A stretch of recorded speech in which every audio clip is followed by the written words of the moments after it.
The Pittsburgh Steelers have had a very busy offseason, and after acquiring a bunch of new pieces, today let's talk about the Pittsburgh Steelers and why I think that this team could potentially make the playoffs. So the way we're going to be breaking this video down is by breaking it down into a couple different segments. For starters, we'll talk about why I think this team could make the playoffs, then we'll talk about the opposite, why they may not make the playoffs. And at the very end of the video, I'll give you guys my full synopsis on the Pittsburgh Steelers and where I think they're going to be heading in the 2024 season. With that being said, let's start talking about why this team might make the playoffs. First thing I want to talk about with the Pittsburgh Steelers is I think that overall, as a complete unit, they are a very talented team. We'll go into more specifics as we go along with the video, but for starters, let's just do a quick overview of every single positional group. In the quarterback room, it does appear that this team has two different answers as to who's going to be the quarterback for this year and as to who's going to be the quarterback for the future. Bringing in Russell Wilson was a smart move in my opinion because he is a veteran guy who can help you contend now, while also getting a guy like Justin Fields who hasn't really been able to show his capabilities because of the team that he's been on. If Justin Fields can be the guy that we think he can be, then they have a future answer at quarterback for the next 10+ years. Looking into the running back room, Najee Harris, Jalen Warren, doesn't get much better than that. I won't say that those guys are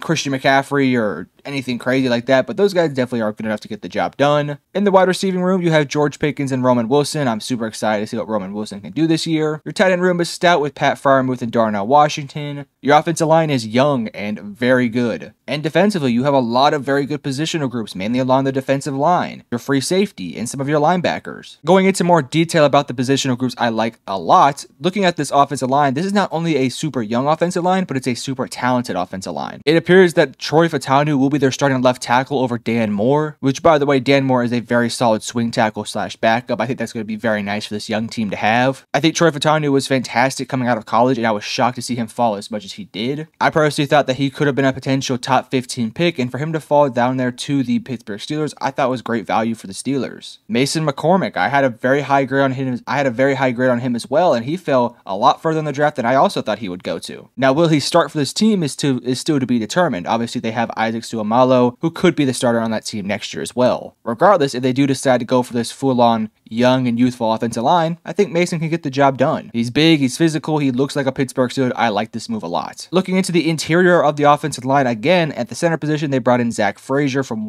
West Virginia. Similar to Troy Fautanu, man, I was very high on this guy. I had a first-round grade on him. Granted, it would have been like pick number 30 or 31 or 32, but for them to get him in the second round, especially at the pick they did get him at, I thought was very good value. Zach Frazier was my second-ranked center in this year's draft behind Jackson Powers-Johnson, who, by the way, would have been also a fantastic fit for this team, but I think Zach Frazier can be just as good as a Jackson Powers-Johnson can be in the league. Now your new backup center / maybe starter, depending on how things go, is going to be Nate Herbig, and again, I think that's really solid depth in the offensive line. James Daniels will yet again hold down the right guard position, and of course Broderick Jones will also hold down the right tackle position. I expect to see Broderick Jones continue to make strides along his game because he's super talented just as much as a guy like a Troy Fautanu. But if you look at the offensive line, based off ESPN and their current depth chart, their starting offensive linemen consist of 3 rookies and 1 second-year player. Now, will that actually be the case when the season starts is still to be determined. I have a feeling that Isaac Seumalo will probably end up getting the start, but it depends on how he's doing and how he's been performing. But beyond the offensive line, I'm very happy to say that George Pickens got a lot better as the season went on last year. If you guys been following my channel and my growth as a YouTuber, you guys know that I had a full-length video on why I thought that George Pickens was not a good presence in the locker room and that he was the reason, or at least part of the reason, that the Pittsburgh Steelers were struggling at points last year. But regardless of how you think of him as a personal player and as a personal human being,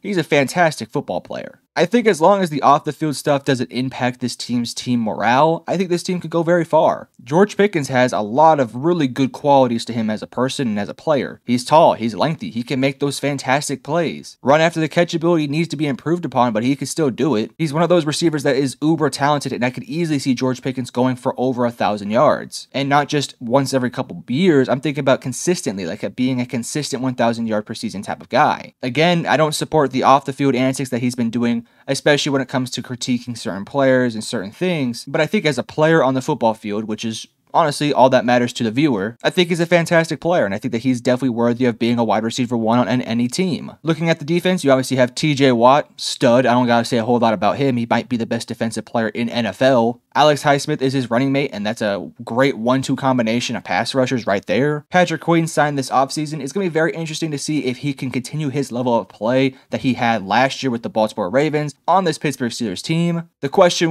for Patrick Queen that he's going to have to answer is he a one-year wonder? Is he somebody who benefited that much from having a Roquan Smith? Or was he just genuinely that guy? I think he is that guy, and I am very excited to see him prove it on the football field this year. Going into the secondary, before we start talking about some other things, I like Joey Porter Jr. a lot. I like Deshaun Elliott a lot. I'm actually higher on Deshaun Elliott than a lot of people. And of course, Minkah Fitzpatrick is of course Minkah Fitzpatrick. You also have some pretty solid depth in the safety room with a guy like DeMonte KZ. But those are just my favorite positional groups on this Pittsburgh Steelers team. The last thing I'll talk about before I start talking about why this team might not make the playoffs is going to be the fact that this is a youthful yet talented roster. You look up and down this roster and you have a bunch of guys who are either rookies, second-year guys, or players who are still on their first-year contract. It starts in the quarterback room with guys like Justin Fields. It goes down into the receiving room with guys like Roman Wilson and George Pickens. Obviously, the offensive line is super young. Defensively, they're a little bit older, but there are some younger players like a Joey Porter Jr. So all in all, that really sets this team up nicely for not only next year, but for the next 5-6 years if they bring those guys back on contracts. But I've talked about the good. Let me go ahead and now talk about the opposite. Why this team might not make the playoffs. Let's go ahead and start off with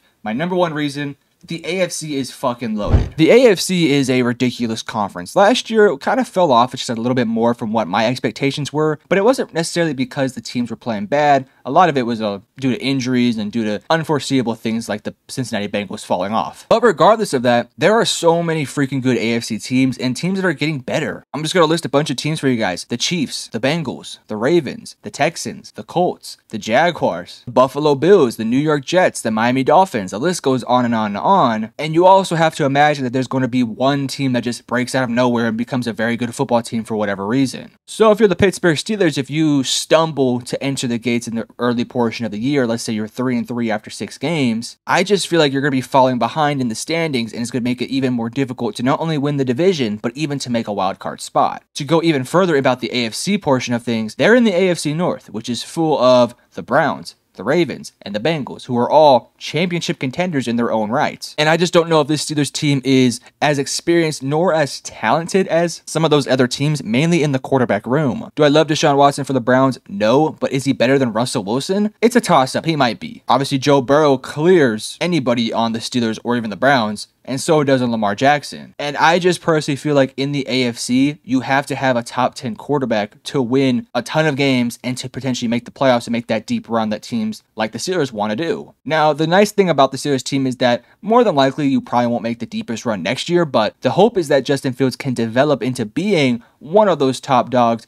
in the AFC. Obviously, Justin Fields wasn't given the best deal of cards when he was playing for the Chicago Bears. Ironically, now they actually have a very good team now that he's gone. For many years, he had a struggling offensive line, struggling weapons, a struggling defense, not to mention inconsistent coaching. And now that it appears that the Bears have actual consistency with their roster and with some new players and with some the coaches, they decided to move off of Justin Fields to go get Caleb Williams, which, by the way, was the right move to make. But for Justin, you're now entering into a situation here in Pittsburgh where you have a young team that suits your timeline to go along with a ton of talent. So can Justin Fields develop into being the quarterback that can help this team contend in the AFC? We'll have to wait and see. Looking more into the personnel of this team that I do have issues with, right now your second starting cornerback is Dante Jackson alongside Joey Porter Jr., and I just don't think that's going to be able to get the job done at all. But as it sits right now, in your cornerback room, your two backups are Ryan Watts and Corey Trice. Ryan Watts being a rookie and Corey Trice being a 7th round pick in 2023. And don't get me wrong, I think Ryan Watts can be a decent player in the league, but I personally saw him more as a safety because of his size and length and not necessarily a cornerback because he did struggle at Texas playing that outside corner spot. Now, Joey Porter Jr. is a fantastic player. I'm very high on Joey Porter Jr. as a player, and I do think that he's going to continue to develop to become a star in this league. But at this state in his career, Dante Jackson is not really somebody who you want to be playing a ton of snaps. He's experienced and he knows what he's doing, but he's not somebody who I want to be my cornerback to. It's part of the reason why a ton of mock drafts consistently had the Steelers either in the first, second, or third round taking a cornerback because of the weaker unit that they have. Regardless, they didn't do it, and I do think that teams are going to be able to pass the ball up and down the field on the Steelers defense if the schemes aren't appropriate to fit their issues. Offensively, I also want to see this team continue to add more weapons for a guy like Russell Wilson and Justin Fields. We talked about why I like George Pickens and Pat Freiermuth is a good tight end, but I don't really love the rest of the receiving core right now. Maybe outside of Roman Wilson, I actually do like him as sort of your slot receiver. But right now, your receiver number 2 is technically Van Jefferson, who at this stage in his career hasn't ever really proven to be a quality number 2 option on a good team. I don't hate it as a stopgap 1-year rental to be your second receiver while next year you potentially go out there and draft your potential receiver too. But I just feel like if you're going to go all in with what you have, going out there and potentially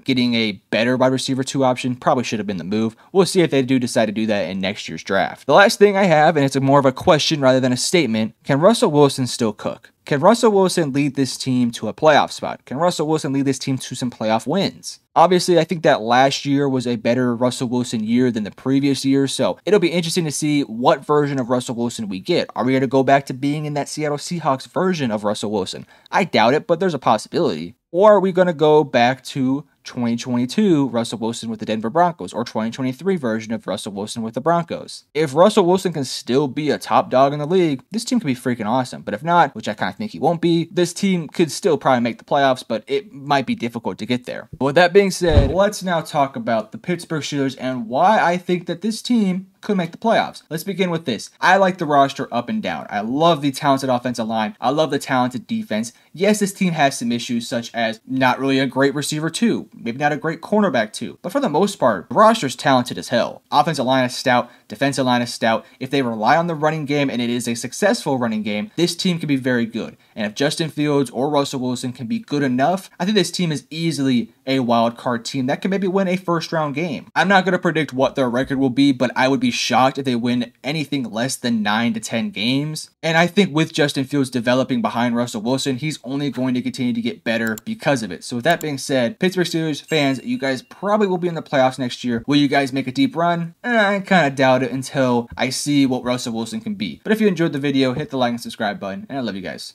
Peace.